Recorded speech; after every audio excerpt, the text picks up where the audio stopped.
So the PKM build, right? So we have two variants. We have a budget and a full build. The full build costs 350k. The budget is 171k. So the reason the PKM is good is because the ammo is actually relatively cheap. I believe it is either the same or cheaper than 5.56. On top of that, we have armor penetration of 42 and a base damage of 45 with a base range of 40.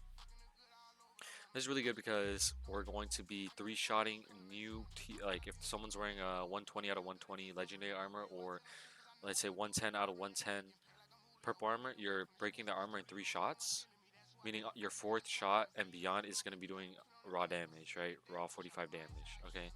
So on top of the high armor pen, we also have high damage. So let's say that you're fighting purple, right? You purple ammo, purple armor. You're gonna be doing 50% of 45 to them, versus if you're using something like the M4. I believe the M4 has only 28, which is really low because half of that is what, like 14. So you're doing 14 damage per hit, versus with this it's what 22.5. So it's actually almost double the damage of M4 per shot when you're shooting someone straight in the chest. It does have lower fire rate, but again, it's compensated by the armor pen and the damage, because you're going to be breaking their armor twice as fast.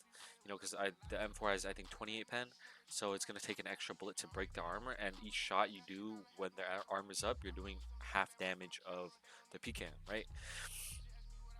And another pro of the PKM is the capacity. The base capacity is 75, and though like when you use the M2 and stuff, like the gun ADS is way slower, but actually with the PKM, when you put a laser on it, ADS is almost as fast as the M7. Okay. As for the builds, let's look at the full build. So we have a short barrel, and with the short barrel, we're able to attach accessories onto the rails. So on the upper rail, we're running a Ranger handguard. On the right rail, we're going to use a laser for the extra handling. When the laser's on, this allows us to ADS like twice as fast. The muzzle, we want to run the Bastion horizontal compensator. With the foregrip, run the angled combat grip. Rear grip, we want to run the AK marksman rear grip. And then the skeleton sniper stock, and the scope is personal preference, but I would suggest using nothing over a 2x, because you will feel the recoil. Like if you're using, you could use a 3x, but you're gonna have to compensate for the recoil much harder than you would if you're using a 1 or 2x scope, right? For calibration, we want to max out barrel calibrations. Foregrip, we want to max out placement and lower thickness. For rear grip, we want to max out everything, and same thing for the stock, max, okay?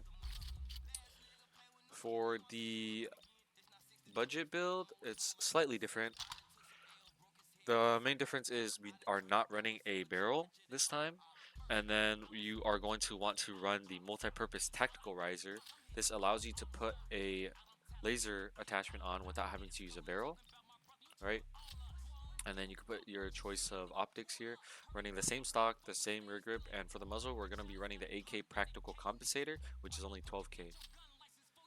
And the calibration is the same. You want to max out weight limit and thickness, and then max weight limit and cheek pad placement. And we could look at the recoil on this one. It is way worse than the full build, but it's still controllable. You know, it's obviously not going to be as accurate long range, but for all intents and purposes, like at close range to medium range, you most likely will not feel the difference. You know, it's still a blower, right? It still beams the fuck out of people at like 30-40 meters.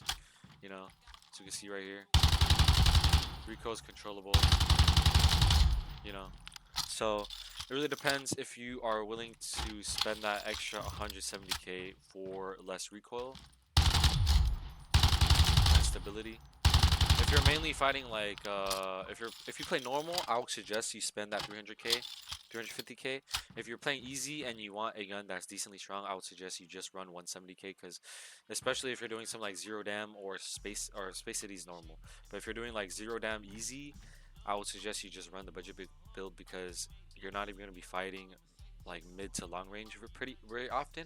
You're going to be doing a lot of close range fights, so that extra recoil control won't really matter to you, because like you're going to be fighting like max this distance, right? This is the farthest you're going to be shooting. majority of the time, and you can still beam. So yeah, so that's pretty much it.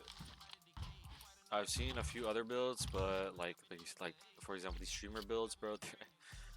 In my opinion, these are stupid. Like I don't know who's running this, but this is stupid. Like a 500k on a gun you don't need to spend 500k on is crazy to me. But you know, to each their own. But yeah, have fun.